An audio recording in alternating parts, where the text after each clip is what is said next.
My son sold my house. While I was in the hospital, 40 years of sacrifice, love, and trust, gone, traded for money. But what he never imagined is that his betrayal would become the beginning of my freedom. My name is Maggie Turner. And this is the story of how I lost everything, and still found myself again. I was never the kind of woman people notice twice. I didn't wear fancy clothes or jewelry, and I never owned more than what I needed to survive. But inside my little house on Maple Street, I had everything that truly mattered: warmth, laughter, and love. I built that life with my own hands, one stitch, one sacrifice at a time. My name is Maggie Turner, and for 40 years, I believed my only purpose was to make sure my son, Daniel, would never know the kind of hunger or fear that I once did. His father left when he was just a boy, leaving me with nothing but a suitcase of clothes, a pile of unpaid bills, and a tiny spark of determination that refused to die. During the day, I worked at a small sewing shop downtown. At night, I took home piles of fabric to finish while Daniel slept. My fingers bled sometimes, but I didn't care. Every button I sewed, every hem I finished, was one more step toward giving my son a better life. We didn't have much, but we had each other. I used to wake up early just to see his smile before school, that same crooked grin that reminded me why I kept going. On weekends, we'd bake cheap cookies together, laughing when they came out burned. Those were the best days of my life. I never bought anything for myself. When my shoes tore, I stitched them back together. When my coat lost its buttons, I tied it with string. But Daniel always had new clothes, clean shoes, and a full lunchbox. That was my pride, knowing that even when the world forgot me, my son never went without. People used to say, "Maggie, you spoil that boy too much." I'd smile and answer, "I'm not spoiling him. I'm preparing him." I truly believed love could fill the holes that money couldn't. I believed that one day, Daniel would see everything I'd done for him and be proud. When he got older, things began to change. He stopped calling me mommy. He said it sounded childish. Then he stopped coming home for dinner. Eventually, his visits turned into short, awkward conversations. He'd scroll on his phone, barely listening, and leave before dessert. I told myself he was just busy, that young people had their own lives. I tried not to take it personally. But every time the phone didn't ring on my birthday, every Christmas Eve I spent alone, a small part of me withered, quietly, invisibly. Still, I kept the faith. Mothers always do. I believed that deep down, he still loved me, that he'd remember the woman who taught him how to tie his shoes, how to pray before bed, how to never give up. I didn't realize then that love, when taken for granted, can fade. Even between mother and son. The older I got, the heavier everything felt: my bones, my memories, my silence. The house that once felt so alive had grown quiet. Daniel rarely came by anymore. When he did, it was usually because he needed something. "Mom, can I borrow a little money? I'll pay you back next week." The week never came. I never said no. I couldn't. He was my son. I told myself that helping him was my duty, my joy. But sometimes, when I counted the few dollars left in my purse, I felt a strange emptiness. Like I was giving away pieces of myself, one favor at a time. The neighbors would ask, "How's your boy doing, Maggie?" I'd smile and say, "He's doing great, working on something big." But in truth, I didn't know what he was doing. He never told me. He lived across town, but it felt like a whole world apart. At night, I'd sit on the old couch, sewing little dresses for the neighbors' kids, and think about the past. I'd remember Daniel's small hands holding mine as we crossed the street. I'd remember his laughter when I burned the toast. Sometimes I'd whisper to myself, he's still that boy somewhere in there. He has to be. My body had started to betray me, dizzy spells, chest pains, shortness of breath. I brushed it off as age, refused to see a doctor. I couldn't afford to slow down. I had bills, and Daniel sometimes needed help with his own. Mothers don't stop for themselves. We stop when everyone else is safe. One night, I found an old birthday card he'd made in school. It said, "To the best mom in the world. I'll buy you a big house one day." I pressed it to my chest and cried. It wasn't the house that mattered, it was the promise. The dream that one day he'd see me, not as a wallet, not as a maid, but as a woman who gave him everything. When he finally visited that spring, he looked tired but distant. He asked if I still had the deed to the house and my ID. I thought it was a strange question, but he said he was just helping me organize things. I didn't think twice. I trusted him completely. He hugged me that day, a quick, shallow hug that felt more like a habit than affection. As he left, he said, "Don't worry, Mom. I've got everything under control." I wanted to believe that. I wanted to believe my son still cared. That night, I couldn't sleep. My heart felt heavy, like it knew something my mind refused to see. I sat by the window, watching the streetlights flicker, and whispered to the darkness, "Please, God. Just let him be good." Little did I know, my prayers were about to be tested in ways I could never imagine. Spring turned into summer, and the days grew longer, but my heart felt heavier with each sunrise. I tried to stay busy, sewing for neighbors, baking small batches of bread I could barely taste. The silence of the house pressed against me like a heavy blanket. Every tick of the clock reminded me how alone I'd become. Daniel called less and less. When he did, it was always short, mechanical. "I'm fine, Mom. Just busy." No warmth, no curiosity. I used to imagine him as a child again, sitting at the kitchen table doing homework, asking for help with spelling. Now, he barely called me once a week. One afternoon, I started feeling dizzy while fixing a torn dress. My vision blurred. And I dropped the needle. I sat down, clutching my chest, whispering to myself, "Just breathe, Maggie. You're fine." But I wasn't fine. My heart had been warning me for months. I just refused to listen. Later that evening, I called Daniel. "Honey," I said softly, "I think I need to see a doctor." He sighed. "Mom, it's probably just stress. Don't worry so much. I'll check on you next week." But next week never came. He didn't even call. I ended up walking to the clinic alone. The doctor frowned after the tests. "Mrs. Turner, you need to go to the hospital immediately. You've got a serious heart condition." I tried to laugh it off, but his eyes told me this wasn't something I could ignore. That night, I sat at the kitchen table staring at my hands, wrinkled, trembling, and tired. I'd spent my whole life using them to build and repair everything for others. Now, they couldn't even keep me alive. I whispered to the photo of Daniel on the wall, "You'll be okay, my love.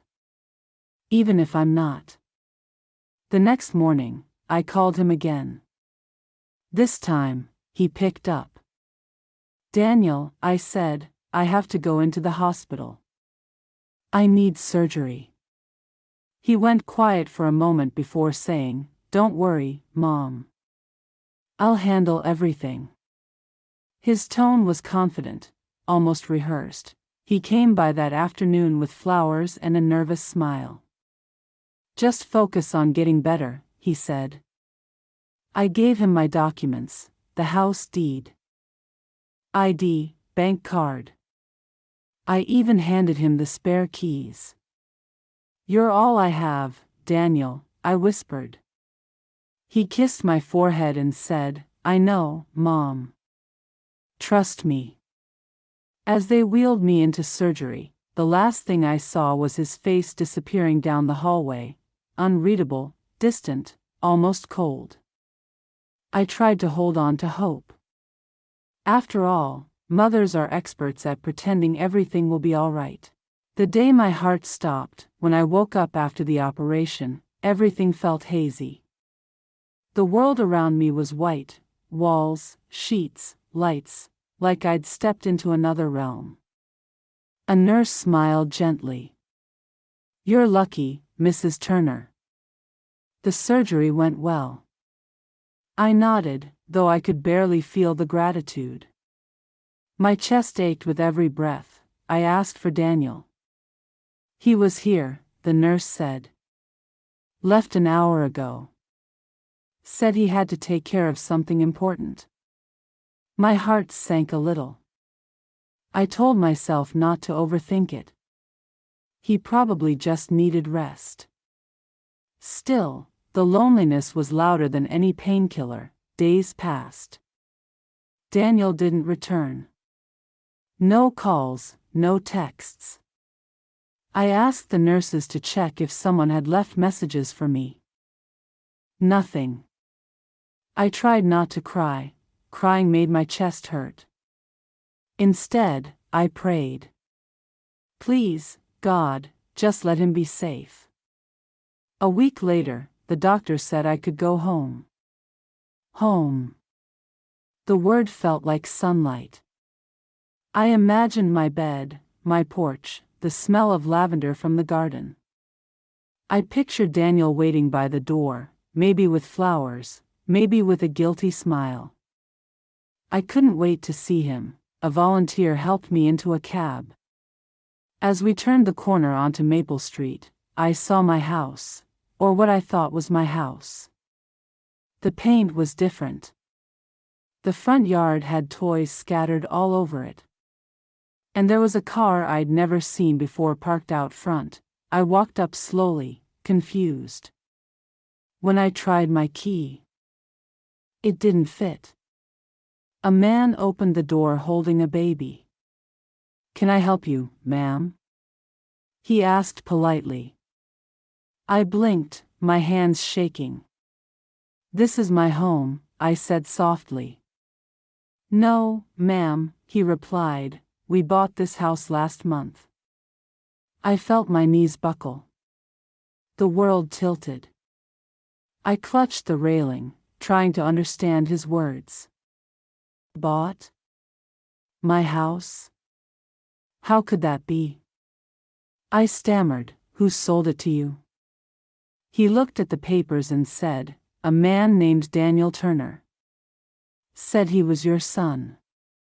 My voice broke. He sold it?" The man nodded, looking uncomfortable.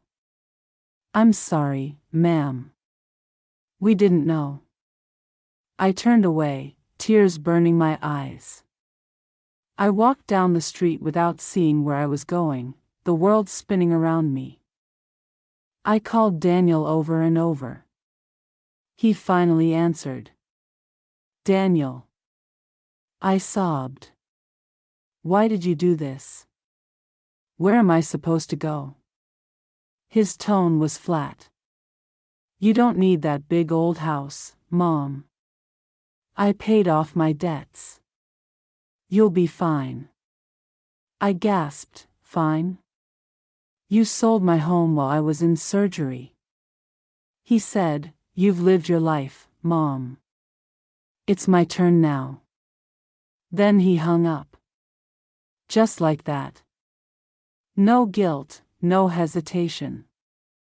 I stood there on the sidewalk, staring at the home that had once been my pride, now someone else's. My heart, newly repaired, felt like it was breaking all over again. I sat on a bench across from my old house, clutching the discharge papers. Children laughed in a yard that used to be mine, and I felt invisible. I dialed Daniel again, my fingers trembling as the phone rang. He picked up on the third try, sounding bored and slightly annoyed. "Mom, I told you," he said, "it's done. You're overreacting." I swallowed hard, forcing my voice to steady despite the ache. "You promised you would take care of everything," I whispered.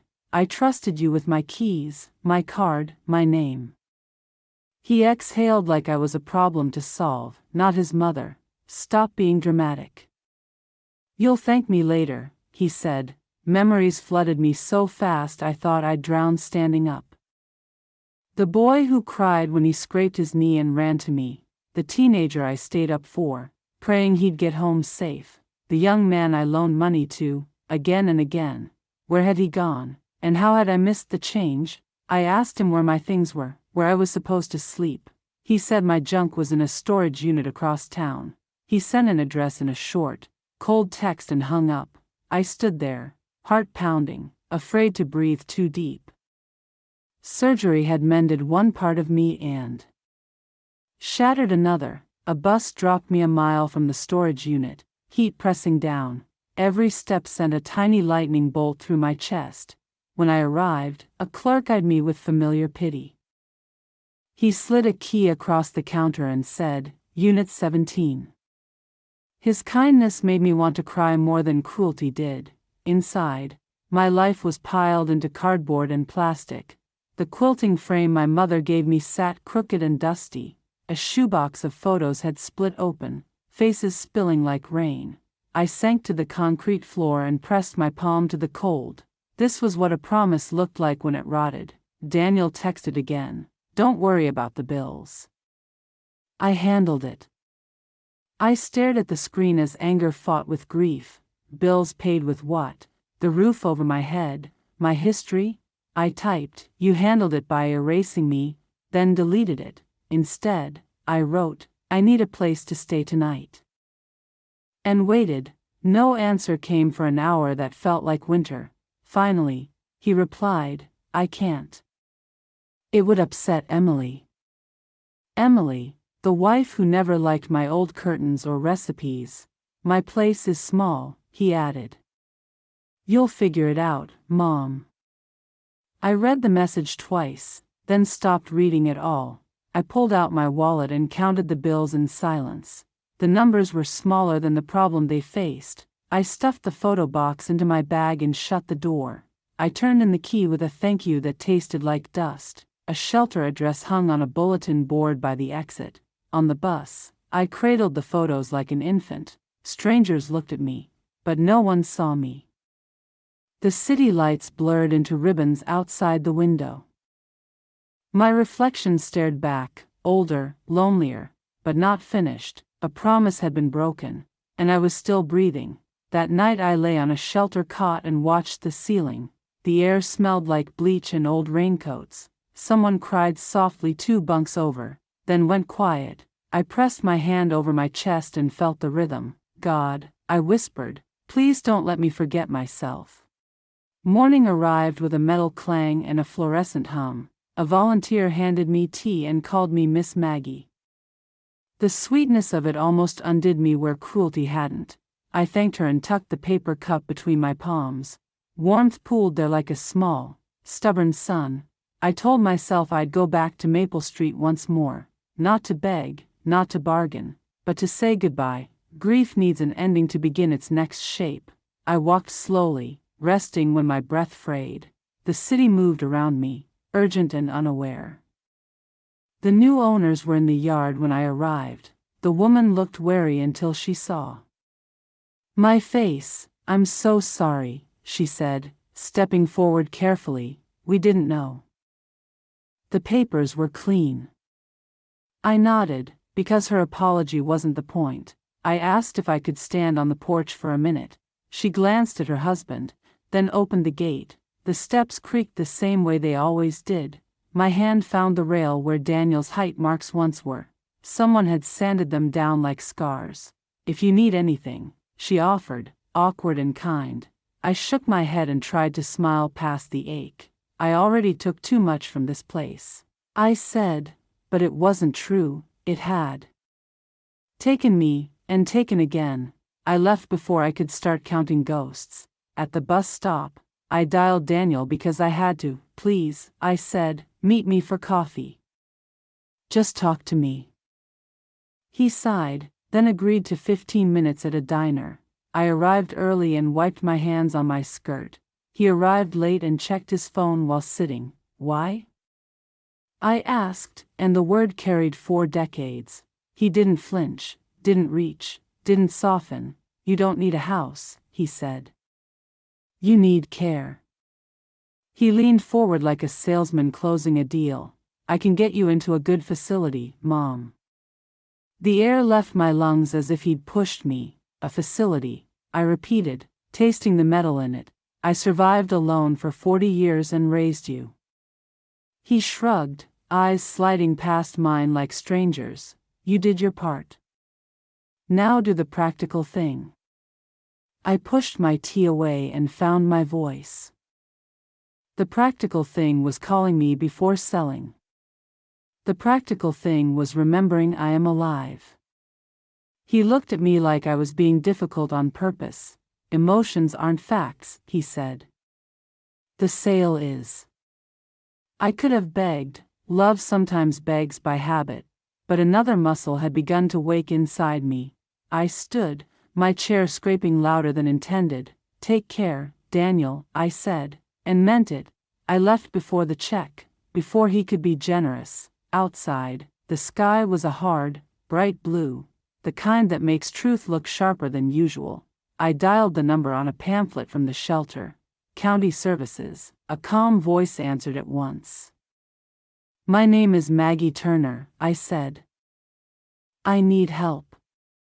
The woman's name was Clara, and she listened, not impatiently, not performatively. She listened. Her yes landed like blankets on a chilled body. "We'll check the deed and the authorization today," she said. "Can you come by our office this afternoon, Maggie?" I said yes and sat on a low wall to breathe. Pigeons shuffled near my shoes, unafraid and ordinary. I thought of keys, signatures, and a porch without marks. I thought of promises spoken softly and broken loudly. And I thought of a door I could still open, my own. Clara met me with a clipboard and honest eyes. She took copies of everything and frowned at dates. "This looks wrong," she said, pointing at a signature. "Let's get you somewhere safe for a few nights." I nodded, and something inside unclenched a little. That evening, I watched the city from a clean bed. It wasn't home, but it wasn't the shelter either. Between loss and recovery there is a narrow bridge. I lay there, counting each careful step in my head. I wasn't back, and I wasn't gone. I was crossing. The first night at the shelter taught me how loud silence can be. It rings in your ears when the lights go out and strangers turn away. I lay there with my hands folded over my chest, counting breaths. The mattress springs creaked like old bones beneath my back. I tried to remember a lullaby and only found the sound of rain. Morning smelled like disinfectant and weak coffee in paper cups. A woman across from me braided her hair with trembling fingers. She said her name was Ruth and that she liked my shoes. I told her I'd stitched them myself when the soles gave up. We laughed softly, the way people laugh to keep from crying. I kept my photograph box tucked under the blanket with me. It held the only proof that I had once belonged somewhere. Daniel's baby pictures, sticky with years and fingerprints. A snapshot of me at 20, squinting into too much sun. The edges were curled like leaves that refused to fall. I signed my name on a clipboard for breakfast and sat alone. A volunteer asked if I needed help filling out forms. I said no, and then yes, because pride can starve a person. She wrote slowly, repeating questions so they wouldn't sting. "Emergency contact?" she asked, and I stared at the blank. I thought of dialing Daniel and could not lift my hand. What number do you use for a son who erased your address? What name do you write for a child who sold your history? I put the pen down and whispered, "No one," to the air. The volunteer circled it gently, like a bruise on paper. I walked to the park after breakfast to feel ordinary light. Benches glittered with dew, and pigeons kept their appointments. Children raced each other and tumbled onto grass, squealing. A mother kissed a skinned knee and wiped away dirt and fear. I looked away before I could remember too much. That afternoon, I called the storage unit and asked about my quilts. The clerk said people rarely asked for quilts, they asked for TVs. I told him my quilts had names, and he sounded kinder. He found them and promised they'd be safe until I returned. I thanked him the way you thank a bridge in a storm. I visited a church pantry that smelled like cloves and bread. A woman handed me a brown bag and pressed my wrist softly. "You're not alone," she said, and I wanted to believe her. Loneliness had pitched a tent in my ribs and wouldn't move. But her words made a small, bright hole in the canvas. Back at the shelter, evening came on like blue chalk. Ruth asked what I did before all this, and I said, "I mothered." She nodded like that was a job with a pension and a desk. I told her about seams and needles and the hum of machines. She smiled. "You build things," she said. "Start with yourself." I lay awake and replayed the diner, the porch, the gate. I pictured keys that didn't turn and marks sanded off. I thought of love poured into a cup with a hole in it, and then I thought of a new cup, plain, clean, unbroken.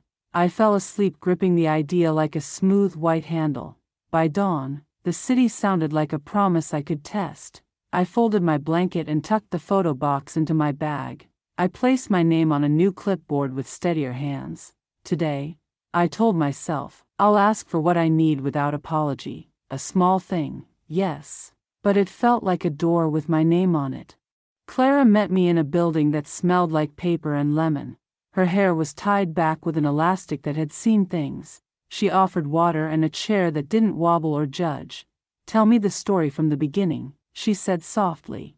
I began with a house and a boy and a heart that missed beats. I handed her copies of my deed, ID, and discharge papers. She lined them up like dominoes and studied the edges. Her brow knit at the signature dated during my surgery. "Who had access to your documents?" she asked. "My son," I answered, and tasted a metal I knew too well. Clara didn't flinch or fold her sympathy into pity. She asked for permission to pull public records right away. I signed, my hand steadier than I felt inside my bones. She typed, paused, and then printed a thin sheet of truth. "Your signature was notarized off-site," she said carefully. The air cooled around my wrists as if someone opened winter. "Can we undo it?" I asked, meaning more than the deed. "We can challenge the sale," she said, "and we will." Her certainty fit the room like a good coat in bad weather. "First, let's make sure you have a safe place to sleep." They placed me in a small transitional room near the office, a twin bed, a lamp, and a quilt with mismatched squares. I ran my hand over the stitches, checking each seam by habit. "Someone made this with love," I murmured without thinking. Clara smiled. "Someone like you. Someone's still here." We spent the afternoon drafting a statement for the court. Clara asked me to write details I would rather forget, the dates, the keys, the messages that felt like slammed doors. With every line, I felt both smaller and more complete. Truth is a mirror that cuts and heals in the same minute. Before I left, Clara gave me a prepaid phone for updates. "Call me if you feel unsteady," she said. "That includes at 2 a.m., I nodded like someone learning to walk on a boat. The ground under my life had been water for a while. I tucked the phone into my bag as if it were a lighthouse. At dusk, I visited the storage unit with permission to hope. I opened the door and peered at stacked, familiar shapes. I found the quilt named Sparrow and draped it over my shoulders. It smelled faintly of soap and a summer I once survived. I whispered, "We're going home." Somehow, into the cotton. Back in my small room, I made tea in a dented kettle. Steam curled upward like a prayer that refused to give up. I set the photo box on the desk and chose one picture. Me and Daniel at the county fair. Sugar on our lips. I slid it into the mirror frame, a witness and a wish.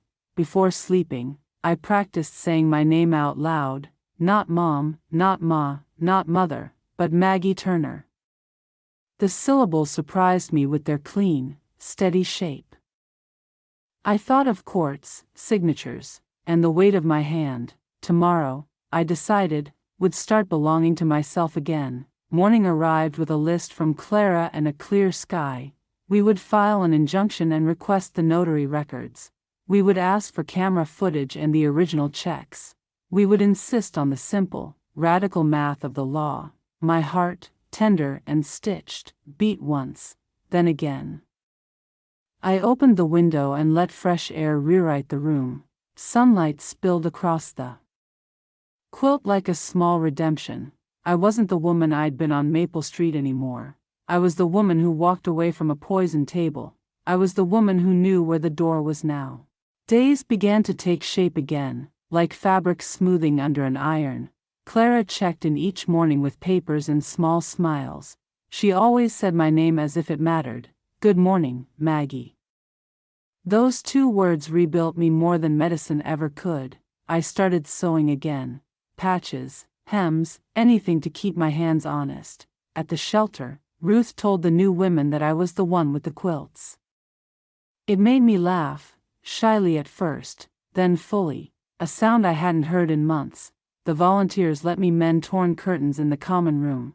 The sound of the needle going through cloth was my kind of prayer. With each stitch, I remembered that creation is still possible after ruin. Clara brought good news one Friday morning. "The case is open, Maggie." My name printed on official paper looked strange but solid. She explained that Daniel's signature pattern didn't match mine at all. Forgery. The word hit me like a bell, loud and just. For the first time, I wasn't ashamed of being angry. Anger, I realized, is not the opposite of love. It's love that has finally learned how to speak up.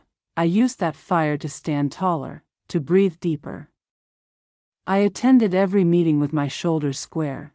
People started looking at me as a woman, not a tragedy.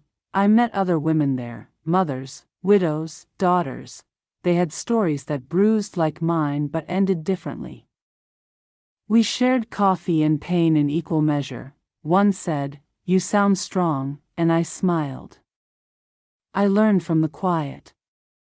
Healing, I discovered, has a rhythm: ache, rest, repeat. One afternoon, Clara asked if I'd testify in person. I froze, tea cooling in my hand. "Do I have to?" I whispered. She nodded. "Only you can tell your truth the way it happened." The thought of facing Daniel twisted something deep inside, but fear and silence live in the same neighborhood, and I'd moved out. That night, I practiced speaking in front of the mirror. "My name is Maggie Turner," I said, over and over. Each repetition felt like sewing another seam back into myself. I imagined standing before strangers and not shrinking. For the first time in years, I saw someone worth defending. The next morning, I put on my cleanest dress and fixed my hair. It wasn't vanity. It was armor. Every button I fastened said, "You're still here." Every wrinkle on my face said, "You survived worse." When I looked at my reflection, I whispered, "Ready." Clara handed me a small folder with my testimony inside. "Whatever happens," she said, "remember, truth doesn't need decoration." We rode the bus together, silent, side by side. Outside, the city blurred past in streaks of morning gold. Inside, my heart was steady, nervous, but alive. I thought about all the words I'd swallowed through the years, apologies I made to keep peace, silences I used as gifts. But that day, I promised myself something simple. If the world ever tried to take my voice again, it would choke on it. And so, With trembling hands and lifted chin, I walked into the courthouse. The courtroom smelled like varnish and nerves, wooden benches, polished floors, the echo of footsteps. I sat at the plaintiff's table with Clara beside me. Across the room, Daniel adjusted his tie, avoiding my eyes. He looked older and sharper, but smaller somehow. His lawyer leaned in and whispered something to him. Daniel nodded, still refusing to look my way. When the judge entered, everyone rose, and I felt my knees shake. I gripped the edge of the table, whispering a small prayer. God, just let me speak without breaking. The opposing lawyer began with the expected courtesy. She's an elderly woman, confused by paperwork, he said, the words sliced gently but precisely. I wanted to shout, I may be old, but I'm not a fool. Instead, I sat still and waited for my turn to breathe. Then Clara stood. Calm, composed, and fierce in her gentleness. Mrs. Turner, she said, can you tell the court what happened? The judge nodded, and the room tilted toward me. Every heartbeat echoed louder than footsteps on marble. I rose slowly, 1 century of motherhood in my spine. My name is Maggie Turner, I began. My son sold my house while I was recovering from surgery. My voice cracked on the word son, but I didn't stop. I trusted him with everything, my home, my name, my love. The room was silent, even the pens stopped moving. I told them about Maple Street. About sewing late at night, about Daniel's promises, his distance, his final call. I raised him alone. I taught him compassion. I looked directly at him now. But I forgot to teach him limits. He flinched, just once, enough to know it landed. His lawyer tried to interrupt, objecting to emotional statements. The judge raised a hand. Let her speak. So I did, for every woman who ever gave too much, for every mother who mistook silence for love, for myself, who finally remembered what no meant. When I sat down, Clara touched my hand under the table. Her grip said what words couldn't. You did it.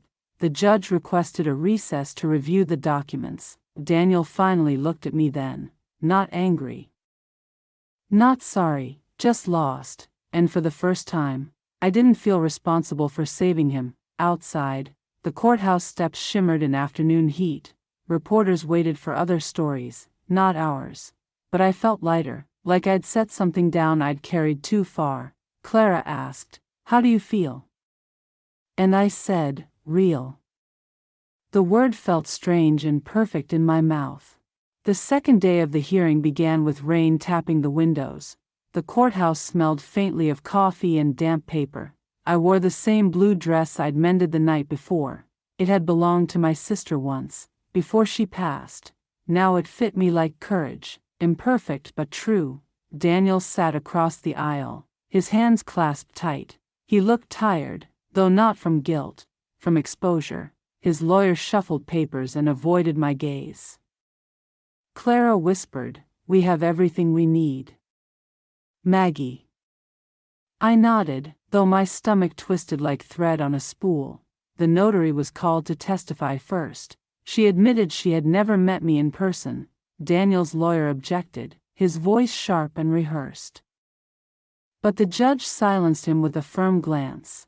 Lies don't age well under fluorescent lights. When the clerk displayed the bank records, my hands shook.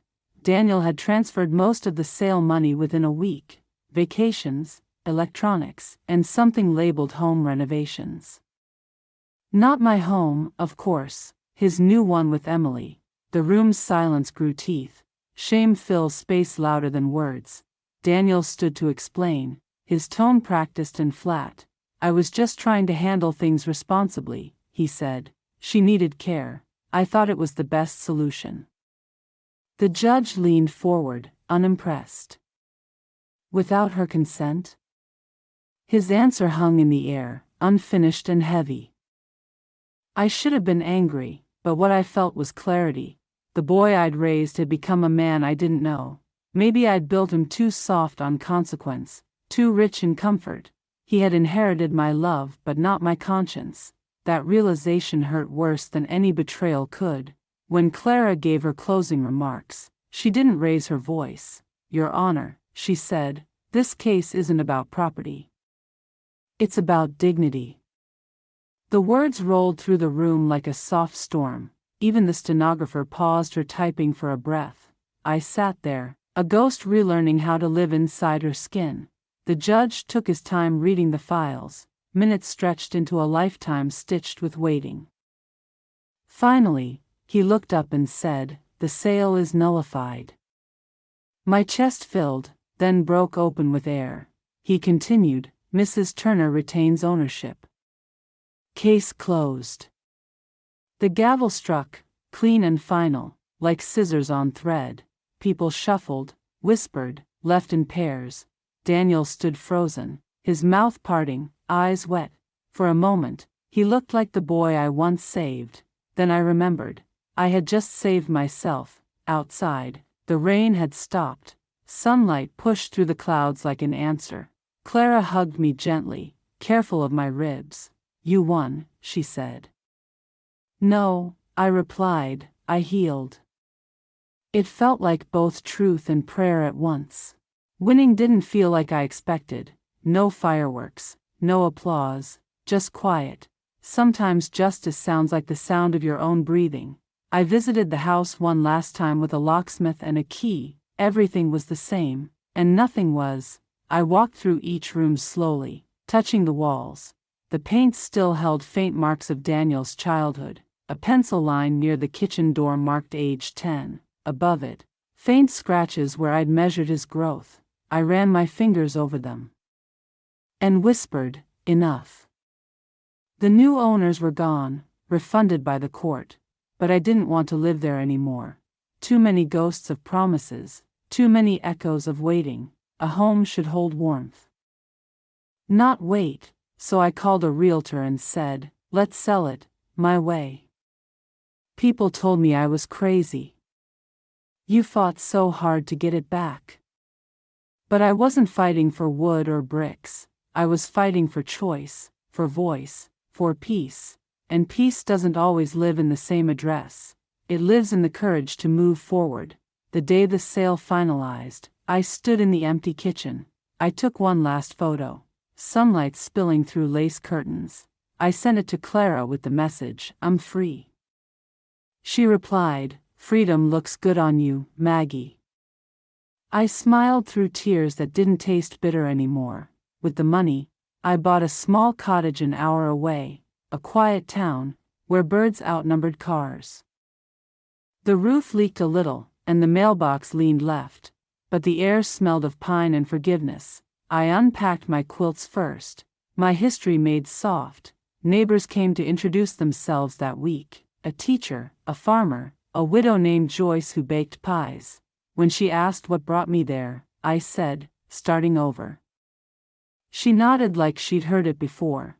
In towns like that, everyone's starting over somehow. I turned the spare room into a sewing corner.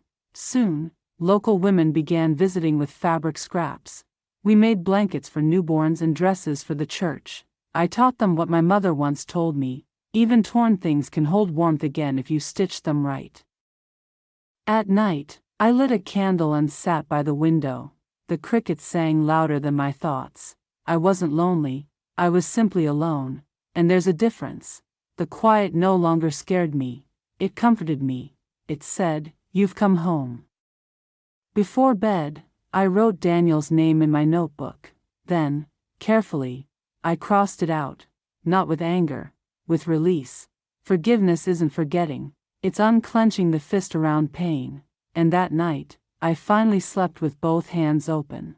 The first few weeks in the cottage passed like gentle rain. Every morning, I brewed tea and watched mist drift through the pines. I learned the rhythm of this place: quiet roads, kind strangers, slow sunsets. There was no rush to be anyone, no noise to drown out thought. Peace, I realized, isn't loud. It hums like a sewing machine at dusk. Word spread quickly that the new lady on the hill could sew. Women began stopping by with fabric and stories. Each one carried her own kind of heartbreak, a widow, a mother, a sister. We stitched while talking about love, loss, and little victories. Every tear in fabric became a metaphor for something mended in us. I didn't plan to start a class. But life sometimes builds miracles quietly. Soon, the community center offered us a small room on Wednesdays.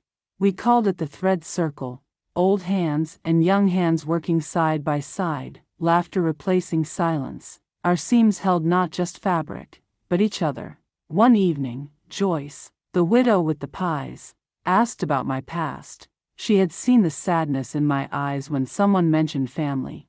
I told her bits: a house, a son, a court, a loss. She didn't press for more, just touched my hand softly. That's a heavy story, she said. But you carry it light. I started keeping a journal, not for pain, but for gratitude. I wrote about the smell of cinnamon in Joyce's kitchen, about Clara's phone calls, still checking in just to ask, "How's your heart?" About Ruth's letter from the shelter, saying she'd found her sister. Little reminders that the world, though cruel, still spins on kindness. Some nights, I dreamt of the old house on Maple Street, but in my dreams, it no longer haunted me. It was just a place, distant and ordinary. I woke without tears, only with calm understanding. You can love something and still choose to leave it behind. I began receiving small thank you notes from the women in town. One said, "Your classes make me feel like I matter again." Another read, "You helped me sow hope back into my days." Each note was a stitch in my own recovery. Turns out, healing doubles when it's shared. The mayor came to one of our gatherings in spring. He said, "You've started something beautiful, Mrs. Turner." I laughed and told him, "No, I just remembered how to begin." That night, I realized I had become someone new. Not the broken mother, not the betrayed woman, just Maggie. I found joy in the smallest, quietest corners of my life. The sound of scissors cutting clean, the light that lingered a little longer through the window, the hum of belonging that didn't need approval. For the first time in years, I was exactly where I should be. It happened one rainy afternoon in May. The sky turned silver, the kind that asks you to remember. I sat at my sewing table, the kettle whistling low, and felt it, that ache of unfinished business, the name I hadn't spoken aloud in months, Daniel. I pulled a piece of stationery from the drawer. Cream-colored, clean, the pen felt heavier than I remembered. I stared at the blank page until the words began to gather on their own. Not angry words. Not begging ones, just truth, finally uncluttered. "Dear Daniel, I hope you're well. I don't know where life has taken you, but I pray it's kind. I forgave you a long time ago, not for your sake, but for mine. Carrying anger made me sick. Letting it go made me free. I don't need you to apologize. I just need you to remember that love, real love, never demands silence. I gave you everything I had. I wish I'd kept a little bit sooner, but I finally learned how to." When I finished, I folded the paper carefully. I didn't sign it Mom. I signed it Maggie Turner. Then I placed it in an envelope and sealed it shut. I didn't know if I'd send it. Maybe I would. Maybe not. Sometimes closure doesn't need a delivery address. A week later, as if the universe had read the letter, he came. I was in the garden trimming roses when I heard tires crunch the gravel. Daniel stepped out of a car, thinner, older, uncertain. He stood at the fence for a long time before speaking. "Hi, Mom," he said quietly. The word hit me like a soft wind from another life. I set the shears down and turned toward him. He looked at the ground, his voice barely holding together. "I'm sorry," he said. "For everything." And for the first time, I believed him. I didn't rush to forgive or to forget. I simply opened the gate. He stepped inside, eyes wet, hands shaking. I touched his cheek like mothers do when they're done being angry. "This time," I whispered, "we start honest." We sat on the porch until the rain stopped. He told me about losing his job, about therapy, about trying. He said Emily had left, but maybe that was mercy. I didn't fill the silence. I let it rest between us. Some repairs don't need words, just steady presence. Before he left, he looked at my cottage and smiled faintly. You seem happy, he said. I am, I answered. He nodded, wiping his eyes. I'm glad. Then he paused, searching my face like a compass. Can I visit again sometime? I nodded once. If you come as my son, not my caretaker. He understood, and it was enough. As his car disappeared down the lane, I exhaled fully. The ache that had followed me for years loosened at last. Sometimes forgiveness is just letting someone walk away, and wishing them peace. That night, I placed the letter in my journal, not mailed. But not hidden either, simply part of my story. The ink dried beside the words of a woman I'd once been, and I smiled, knowing I'd finally written the ending myself, one honest sentence at a time. Mornings in the cottage feel like borrowed miracles. The light seeps through the curtains in slow, forgiving stripes. I wake without hurry, stretch, and thank the quiet.